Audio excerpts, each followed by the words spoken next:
Oh oui, bah ouais, oh oui, bah ouais. Je sais pas. On a cette chanson dans la tête depuis 1 heure et demie, donc autant l'exorciser une bonne fois pour toutes. Clémence, Non, vas-y, je si, un petit n'assume peu, pas. un petit peu, sinon elle va ressortir pendant tout le live. Allez. Tout est calme. Effectivement, c'est une bonne idée de pas le faire. Comment ça va, prof Julia? Eh bien ça va, je suis ravie de vous retrouver aujourd'hui.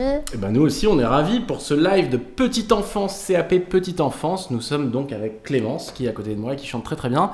Et prof Julia, aujourd'hui, nous allons voir le lavage du nez, des yeux et les stages. Oui, un gros programme aujourd'hui, tous les soins autour du visage, nettoyage des yeux, lavage de nez, des obstructions rhinopharyngées et la différence entre les deux. Et puis ensuite, Prof Florence vous a prévu tout un tas de conseils autour des stages, notamment comment trouver un stage, parce qu'on sait que quelques-uns ont été en difficulté cette année à cause notamment du contexte sanitaire. Donc on vous a prévu tout un petit chapitre là-dessus. Super. Bonjour à vous tous, merci d'être là.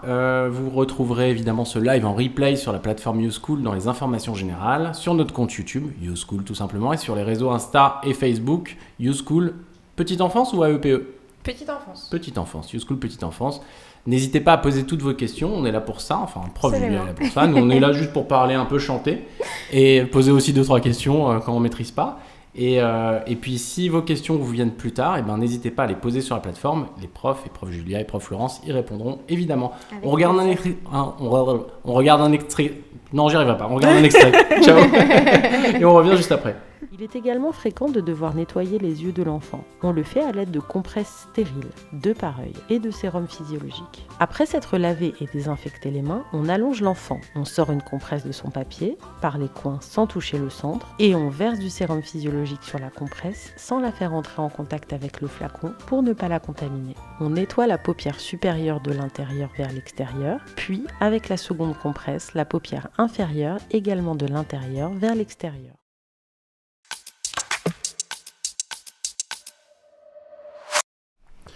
C'est le début de la pratique. Alors, on vous écoute, prof Julia. Alors, on va commencer par vérifier, comme avant tout soin, on vérifie tout son matériel, qu'on a bien tout à disposition. Si vous êtes en collectivité, vous pouvez tout à fait vérifier que vous avez tout juste avant le soin. L'enfant va être sous surveillance d'une autre professionnelle. Si vous êtes à domicile, je vous conseille vraiment de tout mettre en place le matin. Vous ne savez jamais de quoi vous allez avoir besoin, donc pourquoi pas avoir tout à portée de main et que ce soit plus facile pour enchaîner les soins dans la journée. De quoi on a besoin pour le lavage, le nettoyage des yeux, lavage de nez et des obstructions rhinopharyngées, notre article majeur, ça va être le sérum physiologique, évidemment, c'est ce dont on va avoir le plus besoin. On va aussi avoir besoin de compresses pour le nettoyage des yeux. On a toujours à portée de main le gel hydroalcoolique et les lingettes désinfectantes pour pouvoir se laver les mains en cas de besoin, même si normalement vous êtes à côté d'un point d'eau, et puis désinfecter son matériel après avoir utilisé le plan de change. Des gants à usage unique, au besoin, ça sera vraiment en cas de saignement de nez, voilà. Généralement, on n'en a pas besoin pour ce genre de soins, mais au cas où, si l'enfant se met à saigner du nez, c'est possible, ça peut arriver, on en parlera. Voilà, vous devez pouvoir les mettre rapidement. On pense aussi à l'élimination des déchets, donc une petite poubelle comme ceci, et puis évacuer son linge avec une panière à linge sale qu'on aura mis à côté de soi. On a besoin aussi d'un bébé ? On a besoin aussi d'un bébé, effectivement. Ah, mais comment il s'appelle aujourd'hui ? Louise, non? C'est Louise, bien Louise. Oui, je sais pas, je dis Louise, mais en fait Louise, ok, elle est plutôt mignonne, hein, très calme. Oui, ça va, très calme. Justement, on ne fait pas subir un temps de live, c'est très très long quand même, le temps d'expliquer tous les soins. Pour un enfant, ça serait beaucoup trop long. Et puis sous les projecteurs comme ça, là, allongés, à rien dire. Il serait vraiment pas à l'aise, c'est pas possible. Bon, alors le lavage PCR, ça s'appelle comme ça ? Non, DRP, des obstructions rhinopharyngées. PCR, ça a traumatisé tout le monde, oui, c'est la ça a changé, on est d'accord. Non, PCR, c'est le test. Ah oui, test PCR, c'est ça. DRP, ça s'appelle. Oui, j'avais oublié. Oui, DRP. Et donc, effectivement, pour une peluche, c'est pas une peluche, mais pour une poupée. Pour un poupon. Alors là, on va faire, le liquide ne va pas circuler comme chez un enfant normal, mais je vais vous montrer quand même tous les gestes dans le détail. Et avant de commencer le soin, surtout, on n'oublie pas de se laver les mains. Ah, le lavage de mains. Oui. On va y venir tout de suite avec un petit extrait. J'y arrive vraiment pas avec ce mot. Hein. Comment on peut dire un autre mot que extrait ? Un passage de cours. Un passage de cours de la plateforme YouSchool. Le lavage simple s'effectue au savon liquide, en tenue confortable, n'entravant pas le mouvement, en chaussures stables et après s'être au besoin attaché les cheveux et avoir enlevé ses bijoux. On mouille ses mains et ses poignets, on les savonne pendant au moins 2 minutes, sans oublier les espaces interdigitaux entre les doigts, ni le petit doigt, et en terminant par les ongles et le bout des doigts. On rince à l'eau courante et on se sèche les mains avec du papier en lieu d'accueil collectif et avec une serviette si l'on travaille chez soi. Voilà, donc le lavage des mains, c'est très technique, hein. C'est pas juste se laver les mains, c'est méthode un peu chirurgien. Hein. On respecte quand même toutes les étapes du lavage des mains, le temps de savonnage, pas de bijoux, les ongles courts et sans vernis, ça on le répétera jamais assez. On a Émilie qui nous demande que signifie, non pas PCR, mais DRP. DRP, désobstruction rhinopharyngée, c'est le 3e soin qu'on verra, donc on en parlera vraiment en détail juste après. Là, on va commencer par le nettoyage des yeux. Très bien. On vous regarde. Alors, avant d'installer l'enfant, vous avez vu, j'ai mis une serviette du coup pour protéger le matelas de change et puis c'est toujours plus confortable aussi pour l'enfant. On pense au confort de l'enfant mais aussi de l'adulte, j'en avais déjà parlé la dernière fois pour ceux qui étaient là. Les tables allongées sont à bonne hauteur, généralement à hauteur de hanche. On va pouvoir prendre appui pour soulager un petit peu le dos, on protège le dos de l'adulte aussi. Et là pour le nettoyage des yeux, c'est pas quand on change la couche, là on est à bonne hauteur. Pour le nettoyage des yeux, on va se pencher un petit peu trop en avant, on peut écraser aussi les jambes de l'enfant, ce qui est vraiment pas agréable. Donc on va pas hésiter à se décaler un petit peu et puis à décaler l'enfant comme ceci.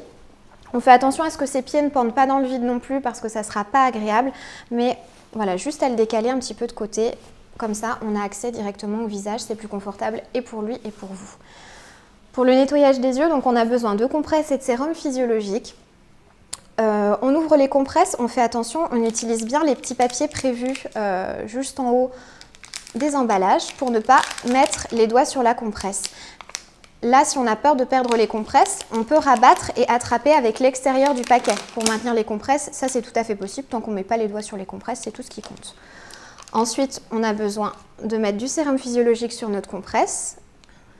Hop, je l'ouvre et j'asperge ma compresse tout simplement de sérum physiologique. Vous voyez, je fais attention à ce que l'embout de la pipette ne touche pas la compresse. On est sur des compresses stériles, ça serait dommage de ramener des microbes dessus.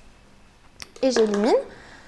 Quand on va saisir la compresse, on fait attention aussi à la saisir par les angles pour ne pas mettre les doigts au milieu. C'est l'endroit qui va être en contact avec l'œil de l'enfant. Hop, on replie. Alors ça, après, que ça soit en baluchon, en demi, enfin ça sera vous comme vous êtes à l'aise. Le principal, c'est de tenir les angles et de ne pas mettre vos doigts au milieu. Lorsqu'on va maintenir la tête de l'enfant, on fait attention à la manière dont on va le maintenir. Là, j'exagère un petit peu, mais si on arrive en pince comme ça, déjà la manière de saisir n'est vraiment pas agréable et puis peut être un peu inquiétante, une main qui arrive comme ça au-dessus de lui. Légèrement, oui. On se demande un petit peu ce qui va lui arriver. Donc, on va plutôt privilégier une main plutôt contenante. Voilà, si on doit maintenir l'enfant, c'est toujours par le haut de la tête, par le front, pas par le bas parce que c'est vraiment angoissant. Puis on risque de lui faire mal aussi. Donc, on n'hésite pas à s'appuyer, pas sur l'enfant, on fait attention à la main qu'on choisit, mais sur le matelas. Et on maintient, voilà. Le but du nettoyage des yeux, ça va être de dégager le canal lacrymal. Et le canal lacrymal, il est situé à l'angle interne de l'œil. Donc on va commencer de l'intérieur vers l'extérieur, paupière supérieure, paupière inférieure. Donc là, j'y vais pour le premier œil, hop, paupière supérieure. Je retourne ma compresse sans mettre les doigts au milieu. On ne passe jamais au même endroit.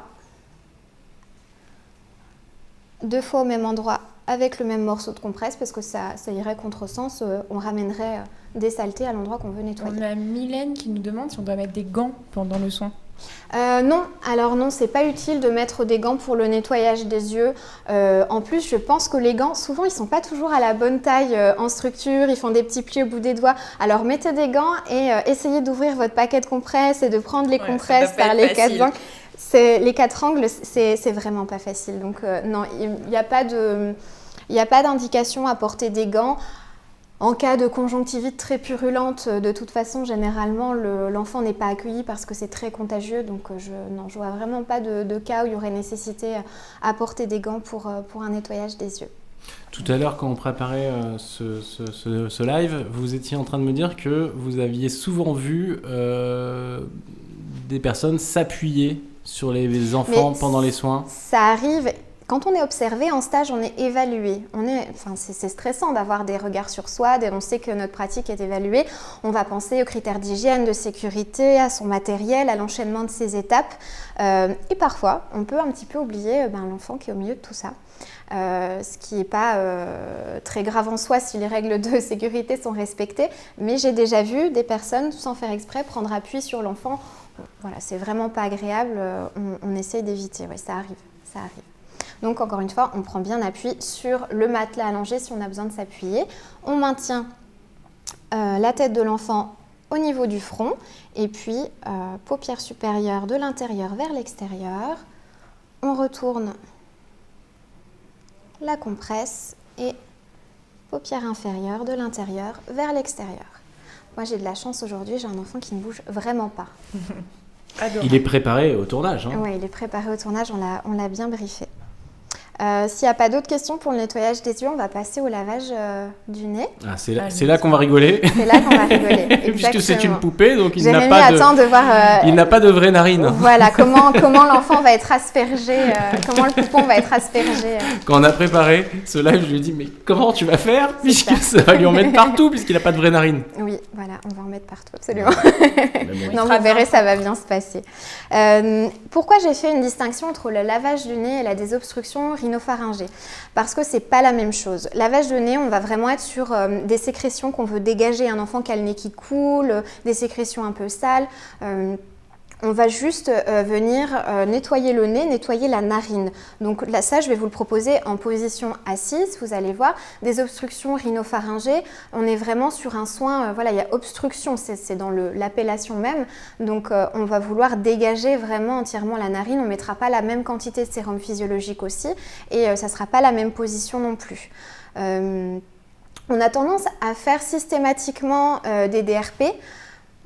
Il n'y en a pas forcément toujours utilité, il faut peut-être de temps en temps bien évaluer, voir si l'enfant a le nez qui coule, qu'il arrive à se dégager, qu'il arrive à respirer correctement, peut-être qu'on peut se contenter d'un lavage de nez, voilà, c'est possible. C'est des soins qu'on va toujours proposer avant le repas. Souvent, ils sont groupés en même temps que le change de la couche. On fait les soins avant de proposer le repas à l'enfant. Pourquoi ? Parce que après le repas, ça peut faire remonter le bol alimentaire. Et puis l'intérêt, c'est de bien respirer pendant son repas, pouvoir prendre son biberon tranquillement, pouvoir sentir les aliments aussi. Donc le lavage de nez, on va proposer à l'enfant, si l'enfant est grand, c'est un soin dont il a l'habitude, vous pouvez tout à fait l'asseoir en face de vous. Il y a même des enfants qui le font seuls après. Là, nous, on n'est pas sur un enfant qui s'assoit seul, donc je vais l'appuyer contre moi. Pour les Qu'est-ce enfants... que vous en savez? Je présume. Pour les enfants qui ne sont pas très rassurés, c'est bien aussi de les mettre contre soi, c'est toujours un peu plus rassurant. Donc pour le lavage de nez simple, on va protéger l'habit de l'enfant. Alors tout dépend des enfants, on sort les bras ou pas, mais il y a des enfants que ça va angoisser d'avoir les bras contenus comme ça dans le linge, d'autres que ça va rassurer. Vous verrez en fonction de la réaction de l'enfant. Hop, moi j'ai pour habitude de sortir les bras et on va pouvoir donc prendre une petite pipette et là pour le lavage de nez, on va injecter simplement une demi-pipette parce qu'on veut juste dégager la narine, enlever les sécrétions. Vous voyez, dans la manière de tenir l'enfant, moi j'ai toujours une main sur le front. On fait attention à ne pas venir comme ça sous le menton, ça peut être très très angoissant et vraiment pas très confortable. Donc on reste comme ça, toujours la main sur le front et on va venir appuyer sur la pipette pour injecter le sérum physiologique. Si l'enfant veut toucher la pipette, voilà, veut participer au sang, pourquoi pas, on peut lui dire aide-moi à appuyer sur la pipette, il n'y a pas de souci. Donc là, une demi-pipette. Voilà, de l'eau partout. Jérémy est-il ça, c'est la spéciale pour moi, ça. On essuie l'enfant. On parle à un nourrisson ou pas quand on lui fait le sérum? Oui, on lui décrit tout ce qu'on fait. Par exemple, là, j'installe la serviette. Je viens de t'éclabousser. Voilà, je viens de t'asperger de sérum physiologique. Est-ce que c'est agréable? Non, j'installe la serviette contre toi pour protéger ton vêtement, pour pas que ça coule sur toi, parce que tu sais, on va mettre de l'eau dans ton nez. Ça peut être un peu froid, ça peut être un peu salé. On peut, pourquoi pas, chez des enfants qui sont très craintifs, les laisser manipuler un petit peu la pipette avant. La seule chose qu'on ne laisse pas manipuler, et on fait très attention à ça, c'est le petit bouchon. Dès qu'on ouvre une pipette, vous avez vu, moi je le mets tout de suite à la poubelle. On ne le pose pas à côté, on ne le laisse pas sur la table de change parce qu'il y a un gros risque d'ingestion et d'étouffement. Et on ne le voit pas toujours. Si on le laisse traîner, il est transparent. On ne pense peut-être pas forcément à le jeter après. Donc on laisse manipuler, pas le bouchon. En ce qui concerne le bouchage des narines, moi Oui. je voyais à l'époque, on appuyait sur une narine pour mettre le sérum FI pour que ça ressorte de l'autre. D'ailleurs, l'enfant devait être allongé. Est-ce que Oui. c'est toujours le cas Là, ou pas? on va le voir, on va faire une position allongée aussi pour la désobstruction rhinopharyngée, mais sans forcément boucher la narine. On va voir que dans la position qu'on va utiliser, c'est pas forcément utile. Donc une narine, on essuie l'enfant, on peut le faire participer. Vas-y, essuie-toi, tu vois, c'est mouillé, j'essuie avec la serviette. On fait attention à ne pas recouvrir entièrement le visage parce que même si on en a mis partout, parce que des fois ça éclabousse, mais on va prendre un coin de serviette et puis bien faire le tour parce que c'est quand même très angoissant d'avoir un linge comme ça qui vient directement sur le visage. C'est juste tellement angoissant que je l'ai fait plusieurs fois, j'hésite pas avec le poupon. Hein. Je vous montre tout ce qu'il ne faut pas faire. Donc une narine et puis l'autre. On passe maintenant à la désobstruction rhinopharyngée. Donc là, on est sur un enfant qui a du mal à respirer, il ronronne, comme on dit. C'est du jargon qu'on dit entre nous, mais souvent on dit qu'il ronronne. On sent qu'il a quelque chose qui le gêne, il y a des glaires, voilà, le nez est obstrué, c'est bouché. La position qu'on connaît tous, ça va être la position sur le côté, comme ceci.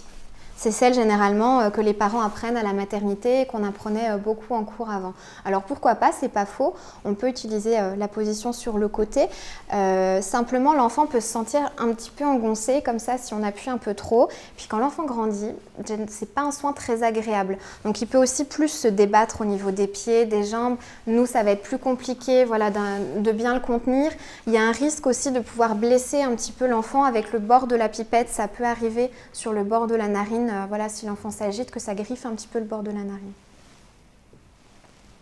Donc moi, ce que je vous propose, c'est de faire cette DRP sur le ventre. C'est les kinésithérapeutes, je crois, les premiers qui en ont parlé, d'installer l'enfant sur le ventre, parce qu'ils font beaucoup de kiné respiratoire. Et là, l'intérêt, c'est que on va pouvoir maintenir l'enfant, eh bien, les jambes comme ça avec le corps. C'est beaucoup plus rassurant pour lui, beaucoup plus contenant. Quand on va faire le lavage de nez, l'enfant va pouvoir recracher les sécrétions. Là, s'il est sur le côté, il a tendance à vite se remettre sur le dos, à pousser pour se remettre sur le dos et il avale toutes les sécrétions. Donc c'est vraiment désagréable pour lui. Puis c'est là aussi où on a pas mal de vomissements s'il a beaucoup de glaires. Tout de suite après le repas, souvent il a du mal à digérer, les glaires ressortent avec le lait, donc c'est plus compliqué.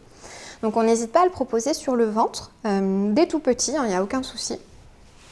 On tourne bien la tête de l'enfant sur le côté. On va venir asperger dans la narine la plus haute. Donc celle qui est le plus proche de moi. Voilà. Je maintiens toujours la tête de l'enfant. Là, je la monte soit par l'arrière, soit par le dessus, comme vous le voulez. Ça permet quand même d'avoir un meilleur maintien que sur le côté. J'asperge. Non, c'est bon, je rigole plus. Et j'essuie. Là, entre deux pipettes, on peut aussi laisser le temps à l'enfant. Souvent, il aime bien se relever. S'il se met déjà à quatre pattes, voilà, il va tousser, c'est désagréable, ça le chatouille. Il se relève, voilà, s'il a besoin de cracher, il crache, mais on lui laisse 2 minutes pour respirer. Il se sent libre de ses mouvements aussi, il est en sécurité, vous êtes là derrière lui, donc il peut bouger sans problème. On tourne la tête de l'autre côté et on injecte la deuxième pipette. Je n'ai pas jeté mon bouchon. C'est pas bien. On injecte la deuxième pipette. Hop, voilà. On n'hésite pas à faire vraiment un jet franc quand on injecte la pipette. Je vais vous montrer, je ne sais pas si on peut voir dans la poubelle. Quand j'appuie, vraiment, voilà, je fais un jet très franc pour que le liquide soit propulsé et puisse ressortir par l'autre narine. Le but, c'est vraiment de faire un lavage en profondeur. On a Mylène qui nous demande à quelle fréquence doit-on nettoyer le nez chez le bébé. Alors, à quelle fréquence on doit nettoyer le nez du bébé? Tout dépend de son besoin, quand il est gêné. C'est quand vous sentez qu'il est gêné, si vous sentez qu'il y a besoin de faire des pauses, par exemple, pendant le biberon, parce que parfois le nez ne coule pas, mais on sent qu'il y a quelque chose, qu'il est encombré, donc voilà. On ne le fait pas au milieu du biberon parce que comme on l'a dit, voilà, ça fait ingérer quand même des sécrétions et puis c'est du liquide qui va un petit peu ingérer quand même si sur le ventre ça limite cette ingestion. Donc on se dit tant pis pour ce biberon-là et on le proposera après la sieste, avant le prochain biberon. On ne le fait pas comme ça au milieu du repas. Si on ne s'en est pas rendu compte avant, on laisse pour le prochain repas. C'est autant qu'au besoin, aux besoins de l'enfant. Il n'y a pas de lavage systématique. On ne se dit pas, c'est l'hiver, en prévention, je vais laver systématiquement le nez de l'enfant, sauf s'il y a une prescription médicale. Je l'ai déjà vu pour des enfants très sujets à sinusite ou à otite, où là, vraiment, sur toute une période, il y a des lavages très réguliers, mais encore une fois, sur prescription médicale. C'est pas nous qui prenons parce que quand l'initiative. les enfants sont malades, sont enrhumés, ce qu'on veut éviter, c'est les bronchiolites et tout ça. Absolument. Et justement, la DRP, c'est une très bonne prévention de la bronchiolite. N'hésitez pas en tant que professionnel après à montrer aussi aux parents souvent toutes ces astuces-là, parce que vous, c'est un geste que vous répétez du coup beaucoup. Les parents ne sont pas toujours très à l'aise. Souvent, ils l'ont vu une fois rapidement à la maternité, puis l'enfant grandit, on ne sait plus trop comment l'accompagner, on ne sait pas comment se positionner, on ne sait pas si on fait bien. Donc, encouragez bien les parents à le faire et quitte à leur montrer, proposez-leur de leur montrer, de les accompagner s'ils ne sont pas à l'aise avec ça, parce que c'est vraiment un des meilleurs moyens de prévention des surinfections bronchiques, effectivement. Et alors, est-ce qu'il y a un nombre maximal, en revanche, de fois ? C'est-à-dire est-ce qu'à un moment donné, on estime que là, c'est peut-être un peu corrosif pour l'enfant Alors, la question sera à poser à un médecin, parce qu'encore une fois, tout dépend de l'obstruction, tout dépend si c'est déjà surinfecté ou pas. Je dirais que 5 fois quand même, 5 DRP dans la journée, ça me paraît déjà beaucoup. J'aurais le chiffre 5 en tête. Après, je suis pas médecin, donc à poser quand même en fonction comme question à poser aux médecins en fonction de chaque enfant et en fonction de leur pathologie, mais je dirais que 5, D'accord, on retient qu'on ne le fait pas forcément systématiquement de manière préventive. Non, et justement, privilégier le lavage de nez. Si l'enfant n'est pas vraiment obstrué, s'il y a des petites sécrétions, si le nez coule, privilégier le lavage de nez, parce que ça sera moins agressif que la DRP. Et le lavage de nez, alors, c'est-à-dire comment exactement ? Lavage de nez, c'est ce qu'on a vu comme ça, juste là, avec la demi-pipette. Voilà, c'est vraiment les deux alternatives. Souvent, chez les tout petits à la maternité, on montre des petites fusettes qu'on appelle. Donc, c'est-à-dire la fusette, on va venir prendre une compresse ou un coton. Voilà, là, je mets les doigts dessus parce que je n'ai pas besoin que ça soit stérile. C'est pas comme pour le soin des yeux. Qu'on va venir tourner comme ça. On va venir faire un petit cône qu'on appelle une petite fusette et qu'on va venir insérer dans la narine de l'enfant. Voilà, comme ça, juste pour dégager. Alors, souvent, les bébés n'aiment pas beaucoup, ça fait éternuer, ça chatouille. C'est à la convenance de chaque parent et peut-être qu'une compresse humide juste pour essuyer le bord du nez peut suffire à voir. Et vous, en tant que professionnel, voir aussi en fonction de ce avec quoi vous êtes à l'aise. Si vous avez appris avec des fusettes, vous voulez faire des fusettes, voilà.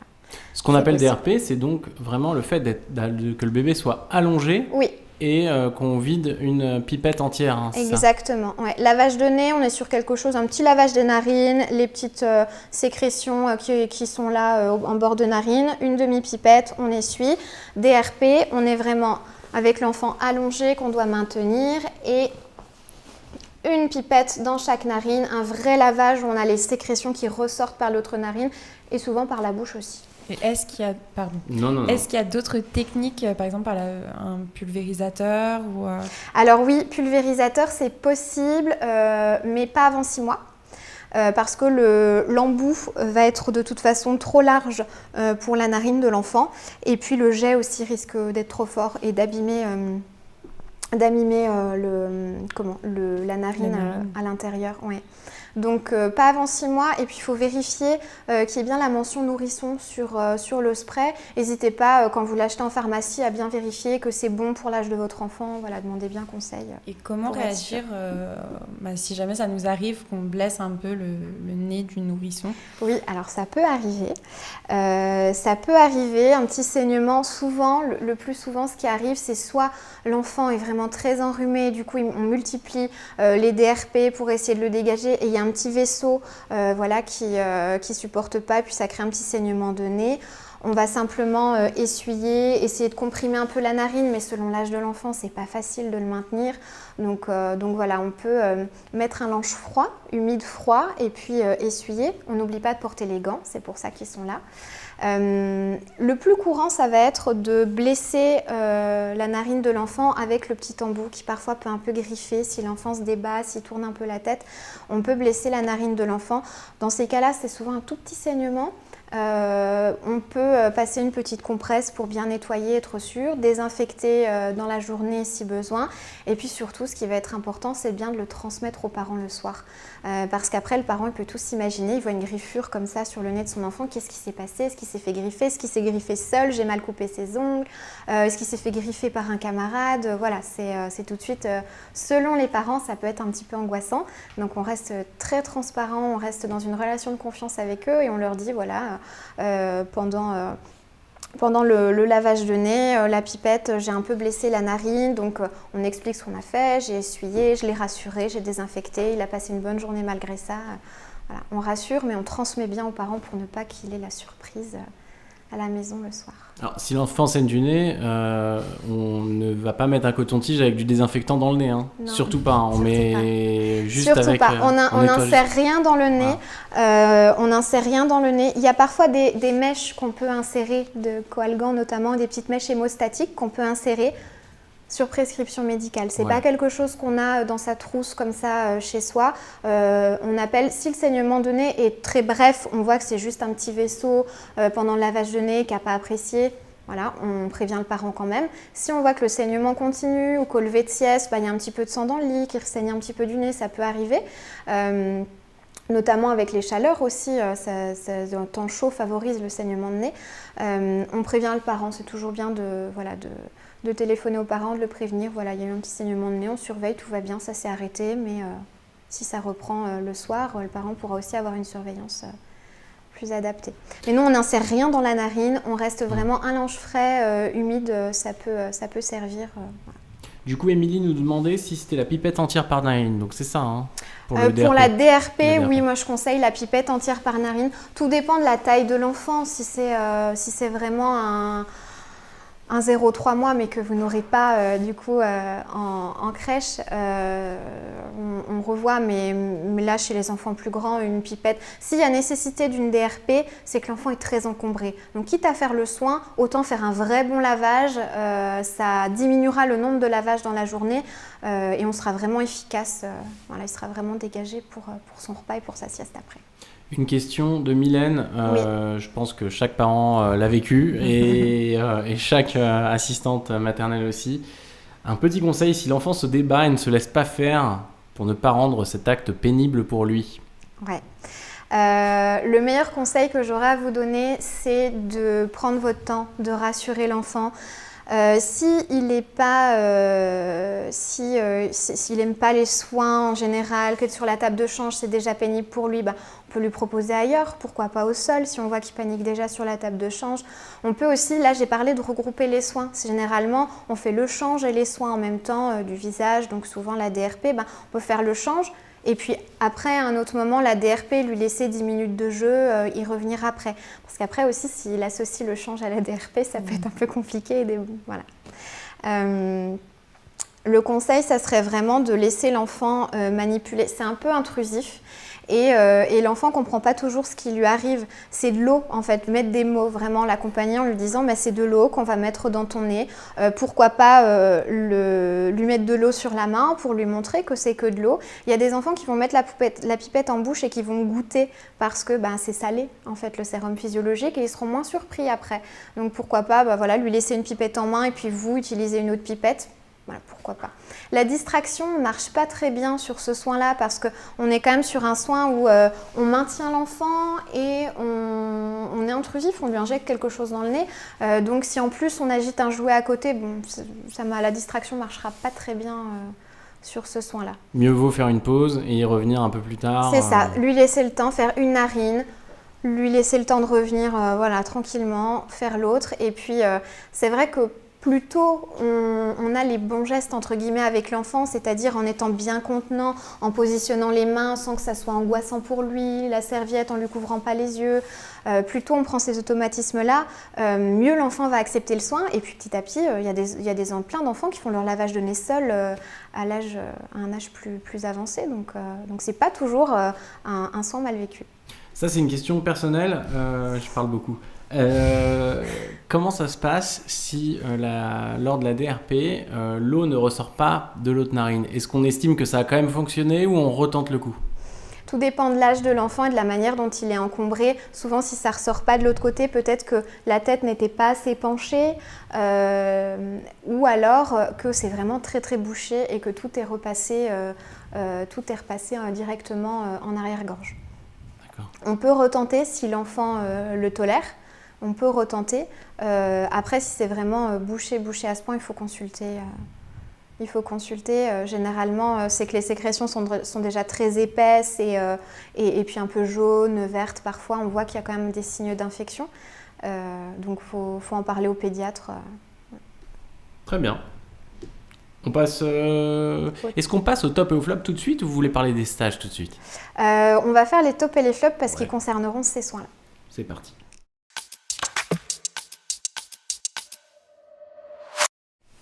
Les tops et les flops aujourd'hui, prof Julia. Alors, on en a déjà un petit peu parlé tout au long de nos échanges, mais on va dire un gros top et un gros flop. Donc le gros top, c'est la communication. Quand vous allez effectuer un soin auprès d'un enfant, ce qu'on va regarder, c'est votre organisation et puis comment vous vous adressez à l'enfant, la manière dont vous le maintenez justement. La manière dont vous lui proposez le soin, ça c'est vraiment important, toujours rassurer, une voix douce. Même si on est stressé soi, ça peut arriver, on sait ce qu'on va faire, donc on permet à l'enfant d'anticiper. On lui dit tout, on lui écrit tous les gestes qu'on va lui faire, ça va de toute façon le rassurer. Même si on se dit qu'il est trop petit pour comprendre, ça marche quand même, la voix rassure. Le gros flop, et on en a déjà parlé au live précédent pour ceux qui étaient là, c'est de laisser l'enfant sur la table allongée sans surveillance. Et quand on dit sans surveillance, ça ne veut pas dire quitter la pièce et aller se faire un café. Ça, c'est un énorme flop. Ça, c'est un énorme... ça fait même pas partie de la catégorie. Non, on n'en parlera même pas. C'est juste enlever la main. Enlever la main et se dire « Ah, il faut que j'attrape quelque chose. » Là, ça y est, c'est déjà fini. Ouais. Ou alors, je me retourne pour prendre quelque chose dans un casier. Là, l'enfant est déjà sans surveillance. Donc, on a toujours une main. Si on veut attraper quelque chose, si on se retourne, on prend l'enfant dans ses bras et on va chercher ce dont on a besoin. Mais on ne le laisse jamais sans surveillance sur la table allongée. C'est très vite arrivé. Et parfois, on n'a pas le réflexe parce qu'on se dit « Bah non, je suis là, je le surveille. » Surveillance, c'est la main, les yeux. Ah oui, un bébé, en fait, ça roule tout le temps sur une table allongée. Donc, en fait, c'est vraiment 3 secondes. Non, mais c'est vrai, il ne faut pas agir par, entre guillemets, fainéantise en se disant, voilà, on n'a pas le temps. Il vaut mieux le prendre dans les bras. Et même si c'est un tout petit qui ne s'est jamais retourné, peut-être qu'il fera son premier retournement sur la table allongée. Ouais. On ne sait pas, on n'est pas à l'abri. Voilà. Très bien, le top et flop, c'est parti. On va voir l'astuce du prof. Oui.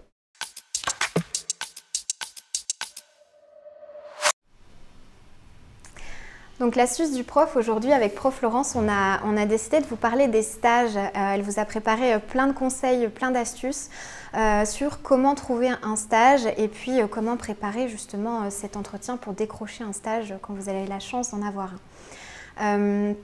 Vous pensez, c'est ce qu'on a relevé un petit peu dans tous nos échanges, on a échangé beaucoup avec vos coachs aussi, vous pensez souvent aux structures publiques, on vous encourage vraiment à penser aussi aux structures privées. Parce qu'on pense parfois aux crèches, mais les écoles privées sont aussi ravies d'accueillir des stagiaires. N'hésitez pas à les solliciter. Comment on les sollicite? Souvent les structures publiques, les candidatures sont gérées en mairie. Même si c'est la mairie qui signe la convention, ça ne veut pas dire que les directeurs, directrices sur le terrain ne font pas elles-mêmes leur recrutement. Donc n'hésitez pas à leur passer un petit coup de fil, demandez-leur si justement ils cherchent des stagiaires, quelle période ils proposent, présentez-vous, voilà. Même si ensuite votre candidature passe par la mairie pour des raisons administratives, c'est quand même les personnes de terrain qui vont pouvoir vous sélectionner ou non. Dans le domaine privé, eh bien là, allez-y. Il faut multiplier les candidatures. Une candidature, c'est quoi? C'est un CV et votre lettre de motivation. On évite la même lettre de motivation pour tous les types de structures. On essaye de personnaliser un petit peu. Ça donne tout de suite un peu plus envie aux recruteurs, aux futurs encadrants de vous accueillir. Ça montre que vous êtes un petit peu renseigné. Personnaliser, c'est pas juste changer le nom, hein, c'est effectivement. parler un peu de l'entreprise, de l'institution, Exactement. Et de leurs valeurs, etc. On en reparlera dans la préparation de l'entretien, mais Internet est une mine d'or aujourd'hui. Vous pouvez trouver plein de renseignements. Donc renseignez-vous, montrez justement que oui, vous avez vu qu'il y avait telle chose dans le projet pédagogique ou telle activité mise en avant. N'hésitez pas, ça montre que vous vous êtes intéressé. On a une élève qui s'appelle... Oui. Pardon, je vous coupe. Allez-y. Ça ajoute justement quelque chose d'attrayant à votre candidature et ça retiendra peut-être l'attention du recruteur.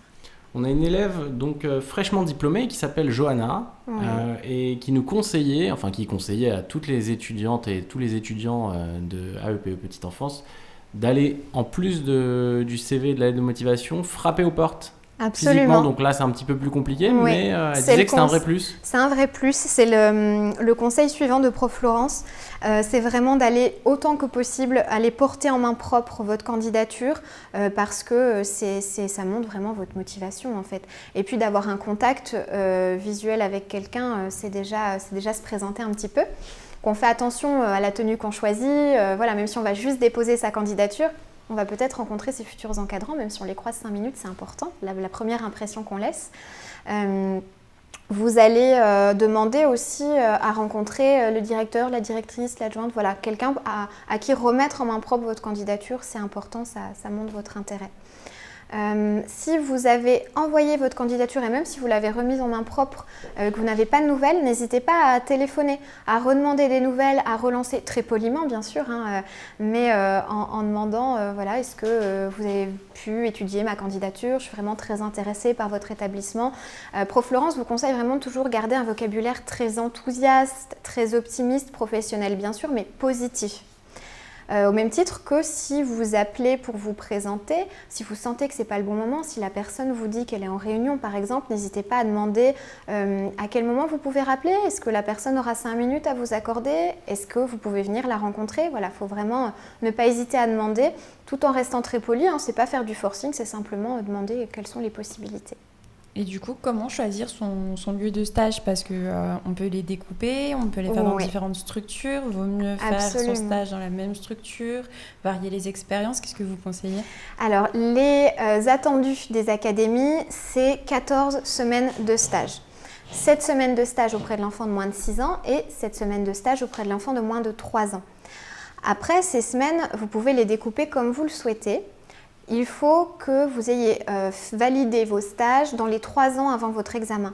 Donc ça vous laisse quand même une grande marge pour multiplier les expériences justement et pouvoir avoir un parcours déjà assez intéressant avant de vous présenter à l'examen.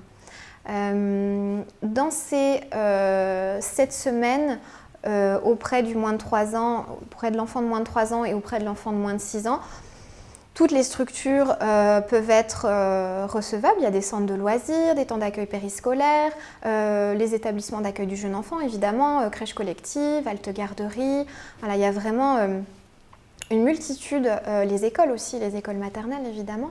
Il y a vraiment une multitude de possibilités. Donc, vous pouvez vraiment multiplier les candidatures et n'hésitez pas justement à frapper à toutes les portes, à demander. Vous pouvez trouver un stage en vous mettant en avant, il n'y a pas de souci. Prof Florence aussi vous conseillait de préparer cet entretien, de préparer des questions. Vous renseigner, c'est ce qu'on disait déjà dans la lettre de motivation avec Jérémy, c'est de vous renseigner avant sur la structure et de pouvoir préparer des questions intéressantes sur le projet pédagogique, le fonctionnement de la structure, voilà, montrer que vous vous intéressez vraiment et que vous avez préparé l'entretien. Préparer une petite présentation, se présenter, ça s'apprend, puis souvent c'est la première entrée en matière. Donc 30 secondes à 2 minutes, c'est ce que Prof Florence vous conseille. Le but n'est pas de faire qu'un monologue non plus, parce que c'est que ce soit un échange pour présenter votre parcours, vos compétences, vos motivations. On insiste beaucoup sur la motivation aujourd'hui. Et quelle qualité on recherche du coup chez un stagiaire Alors, qualité chez un stagiaire, une des qualités justement que Prof Laurence a relevé, c'est la ponctualité. On n'arrive pas en retard, surtout pas à son premier entretien en vue d'un stage, pour obtenir un stage. Donc on arrive à l'heure, on calcule son trajet avant, on va repérer les lieux si nécessaire, mais on arrive à l'heure, vraiment. On arrive en avance, n'ayez pas peur d'arriver en avance 5 minutes, 10 minutes s'il faut. Plutôt que d'arriver en courant comme ça, non, arrivez en avance, reprenez vos esprits, voilà.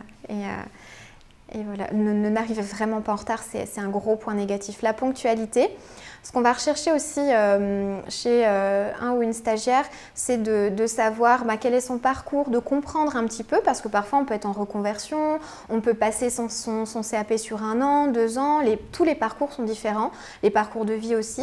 Donc ce qui est intéressant justement, c'est de voir quelle est la particularité du candidat. Et puis, si c'est une reconversion, pourquoi? Quelles sont les motivations? C'est souvent intéressant, les candidats en reconversion. Quels sont aussi son intérêt pour les pédagogies? Est-ce que la personne s'est renseignée justement avant de venir? Voilà, il faut déjà, à travers vos questions, qu'on sente qu'il y a un intérêt, que c'est réfléchi, en fait, que vous avez tout simplement réfléchi à ce que vous venez chercher en stage. Et pour ça aussi, il y a les objectifs de stage que vous pouvez préparer. Les objectifs de stage, qu'est-ce que vous venez chercher justement? Qu'est-ce que vous voulez apprendre pendant ce stage? Voilà, donc ça, ils sont vraiment propres à chacun. D'ailleurs, à la rentrée, on vous proposera des masterclass et des rendez-vous avec les profs pour pouvoir vous accompagner, parce que comme ces objectifs sont très personnels en fonction du parcours de chacun, si vous avez eu une expérience professionnelle auprès d'enfants ou pas, ce sera quelque chose de très individuel, donc on vous accompagnera vraiment, voilà, si vous le souhaitez, plus dans le détail pendant ces rendez-vous-là. Oui, parce qu'on rappelle que les masterclass, à la différence des lives, c'est que vous... Voilà, Clémence est là, Clémence s'occupe des masterclass. C'est qu'on peut pratiquer devant vous. Oui, c'est voilà, ça. on pratique devant vous, les étudiants pratiquent devant vous et vous les notez, jugez, conseillez. C'est ça, c'est vraiment... là, dans le live, vous voyez votre professeur pratiquer, vous donner plein de conseils. Et du coup, la masterclass, ce sera l'inverse. On inverse les rôles et c'est le professeur qui vous observe et vous conseille. Mais peut-être que bientôt, nous accueillerons des élèves YouSchool pour les faire pratiquer pendant les lives. Pourquoi pas? On y réfléchit. On essaie de mettre ça en place tout doucement pour la rentrée. En tout cas, voilà, vous parliez de reconversion. On a beaucoup d'étudiants et d'étudiantes en petite enfance qui sont en reconversion. Je pense à Johanna, j'en parlais tout à l'heure, qui, elle, s'est inscrite sur YouSchool après avoir été maman, après être devenue maman. En fait, ça lui a donné l'idée. Elle s'est dit, mais pourquoi pas? En fait, c'est ça que j'aime faire. Et elle a passé son examen, enfin elle s'est inscrite sur YouSchool et je crois je vais pas dire de bêtises, mais il me semble que c'était en moins de 2 ans. Je pense que c'était en 1 an pour le coup. Elle a passé son examen, elle l'a brillamment obtenu. Et vous pouvez retrouver son témoignage et d'autres témoignages d'étudiants en AEPE sur notre chaîne YouTube YouSchool.